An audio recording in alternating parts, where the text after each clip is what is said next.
Hello everyone and welcome back to Sophie Loves 10.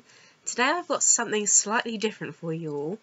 I'm going to be doing actually 2 weeks of filming slightly different because next week I'm uploading something I've already filmed and it's very different from the usual kind of thing.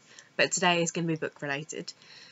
Amber from the Mile Long Bookshelf tagged me in a video really kindly, and this is about Cecilia Ahern's book. I really thought I was going to cock up her name, but I think I did it right. I haven't actually read, I thought I read one of her books, but apparently I haven't. I have got one, however, which I picked out for this video.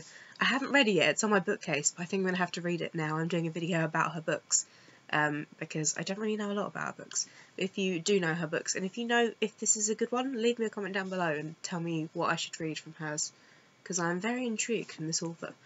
But today I'm going to do a quiz. She has got a book out, 2 YA books. One's coming out, one's already out. One's called Flawed and one's called Perfect. I'll link Amber's video down below because she explains it very, very well. I have not read these books. She has read both. So she's more knowledgeable on this. But in this world, I believe you're either perfect or flawed, and you get branded if you're flawed with like how much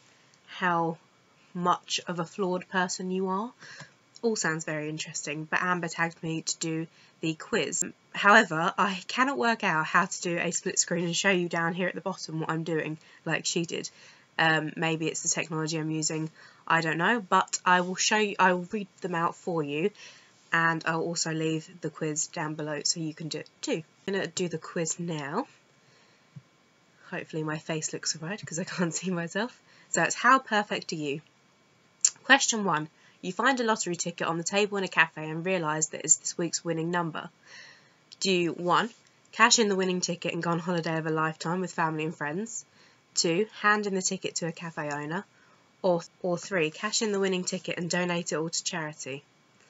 I know I'm going to be flawed, and I already came to that conclusion a long time ago, so I'm going to cash in the winning ticket and go on holiday of a lifetime with friends and family.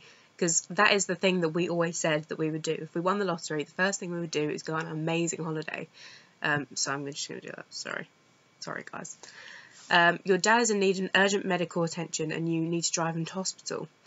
Do you stick to the speed limit and don't run any red lights?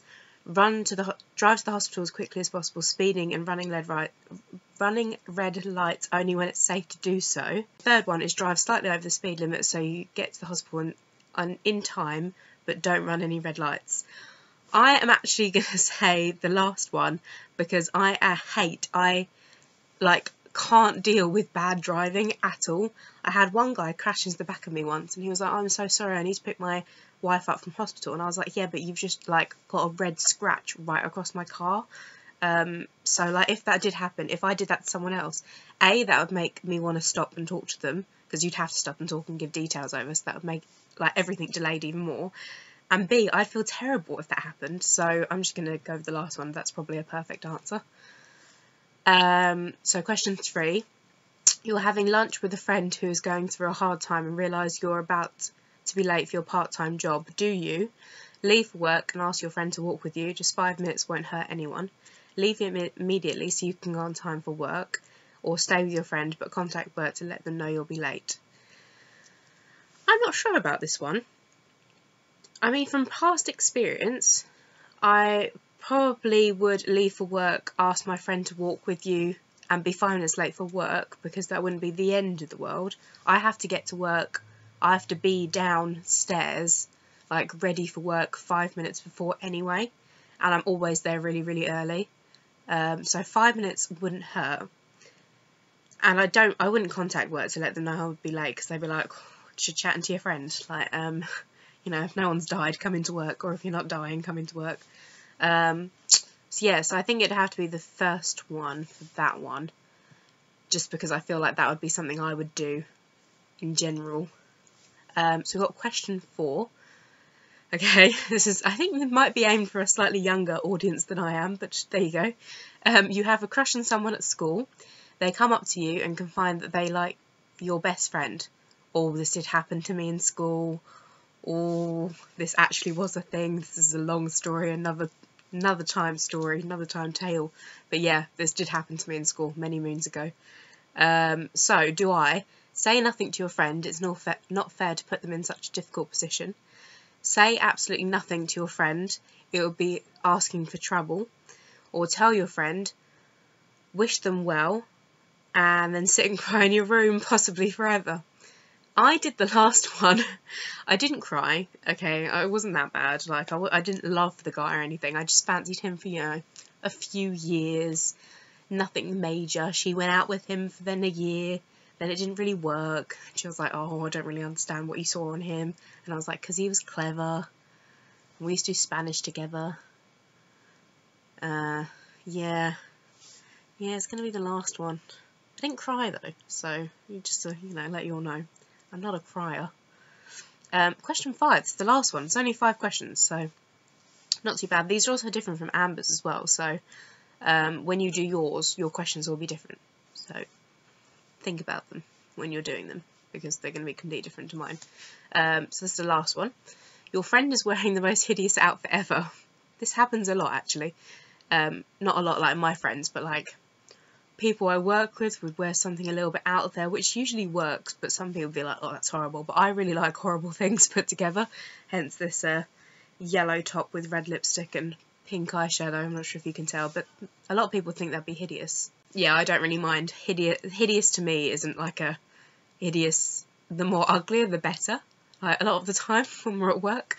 But anyway, so if this was like, I'm going to imagine, put myself in the situation, the person's like disgustingly dressed, like dirty clothes and stuff like that, what would I do? So the first one would be ask if they got dressed in the dark, then offer to take them shopping. Ouch. Say they look lovely, then change into your most hideous outfit too, so you match. Why would you do that? Or tell them they look great to spare their feelings. I'd probably just tell them they look great, like, or not tell them. I wouldn't tell them anything. I probably wouldn't mention it. It's, if someone looks horrible, like if someone had a massive mole on their face, you don't talk about the mole. It's just a being polite.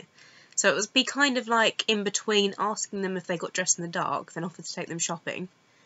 But I wouldn't say, did you get dressed in the dark? I'd be like, should we have a, you know, just slyly say, let's go shopping. Maybe I'll treat you to a new top so you can take off that one covered in coffee stains. I don't know.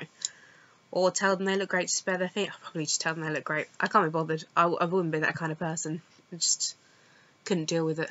So I'm getting my results. The guild thanks you for your honesty. You were being honest, weren't you? I take it the guild is like the government in this perfect land. So let's see my results. I got, the guild has judged you flawed with a morality score of 30%. I'm going to have my sentences 4 brands. So I get 4 brandings, which it must be freaking painful, branding. Nah, I had a cigarette butt put on my hand once and that really, really, really hurt. So branding must be like super painful. So I'm okay. Just, well, we don't live in this world, I suppose. But that is, it says on there, to be flawed is to be human. So, you know, just saying, I'm a human. It happens. But that is the test. If you fancy doing the test, I'll leave it down below. Please comment in the comments what you got. If any, I wonder if anybody actually got perfect. I wonder if you could rig it so you get perfect. I wonder if that actually happens, whether anyone actually gets perfect. This would be interesting.